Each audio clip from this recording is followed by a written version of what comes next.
I know there's been a lot going on about tariffs. I'm not happy with what's happening in the stock market. None of us are. It's been painful. I get it. But, the stock market is just a reflection of the United States economy. And the American economy is the strongest economy in all of human history. And at this moment today, the current state of our economy is the best in the world vis-a-vis the other 195 countries in the world.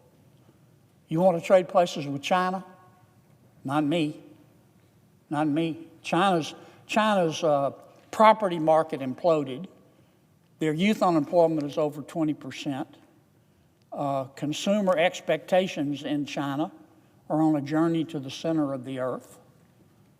They're reporting 5% growth, which is not true. They have a deflation. Their prices are going down. You know why? Because their economy is so bad. I wouldn't trade places with the European Union. America's economy is much stronger than theirs. I wouldn't trade places with Canada. I'm not saying I'm happy that the Canadian economy is in the doldrums. I'm just saying that today, the American economy, despite the stock market, is the strongest right now in the world. Still, I'm not happy with what's happened in the market. It's been very, very painful. But if you believe in the American economy, then you have to believe in the stock market, and you have to believe that the stock market will recover, and I think it will. That's point one. Point two, any fair-minded person would have to conclude that Donald J. Trump is tough as a boot. Whether you like him or not, the man's tough as a boot. Whether you agree with him or disagree with him, we would not be in the position that we in America are right now but for him. And what is that position? There are 195 countries in the world. 70% of them are begging the president to negotiate a deal through which they can lower their trade barriers. Now we know, this is another thing every fair-minded person knows, that many foreign nations have used trade barriers to hurt Americans and to hurt the American economy. God created the world, but everything else was made in China. Where do you think that expression came from? It came from China cheating through its tariff barriers and its trade barriers. President Trump, whether you agree with him or not, has said, I'm going to do something about it, and he did.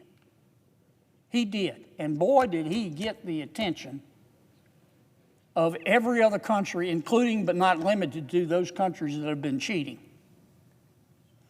They are now coming to the table. In Louisiana, we say they've come to the lick log. Do you know what a lick log is? A lick log is a tree, a fallen tree that farmers and ranchers used to go to, and they would hollow out a trough, and they put salt and other minerals in that trough in the fallen tree that cattle and horses like to lick, and it makes the cattle and horses healthier. That's what a lick log is. And an expression is when you get somebody to the table, you say they've come to the lick log.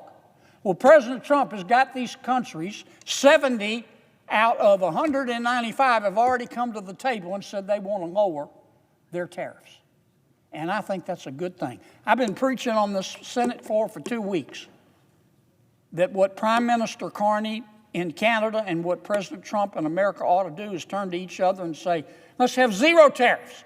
Zero Canadian tariffs on American goods and zero American tariffs on Canadian goods. Get government out of it. Let good Canadian companies and good American companies compete. Competition makes us better. May the best product at the lowest price win. I want to see that happen all over the world. And we've got the opportunity to help make that happen in the world, thanks to Donald Trump. And I know some people are mad at him. But we wouldn't be in this position with this kind of leverage without him doing what he did. He's a pit bull. He's a Rottweiler. We know that. Tough as a boot. But he's the pit bull that caught the car. And the issue before America right now, and I don't know the answer to it, what's President Trump going to do with that car? I don't know. I listened to his aides on television this weekend. They were all over the place. Here's what I hope he does. Here's what I'd do. I would sit down with each one of those countries that want to lower its trade barriers. Some go to 0 tariffs. And I'd say, I'll take a dozen. I will take a dozen. And we'll do the same. That's what free trade is. And both economies would boom. I would take a dozen. And that's what I hope President Trump does. Vietnam is offering 0 tariffs. Taiwan's offering 0 tariffs. The European Union's talking about it. China's all bowed up, but they'll make a deal. And the only reason they're at the table lowering tariffs is because of President Trump. Take the deal, Mr. President.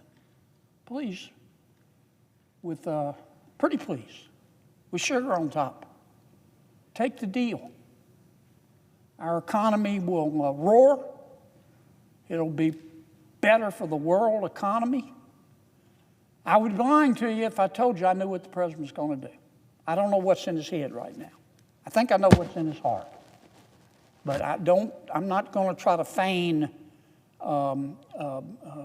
omnipotence here in terms of what the future's going to hold. I don't know what President Trump's going to do. But I believe as much as I'm standing here that he ought to take these 0 tariff deals. It'll be good for America. It'll be good for the world. He will have won.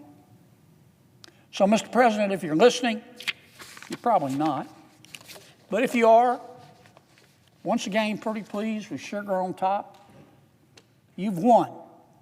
Please today call Secretary Besant, your very able Treasury Secretary, and you and he sit down with every one of these countries that want to lower their trade barriers, and let's make a deal. Okay, let's lift America up. Let's lift the world up. Let's lift trade up. Let's reduce these trade barriers and let people compete.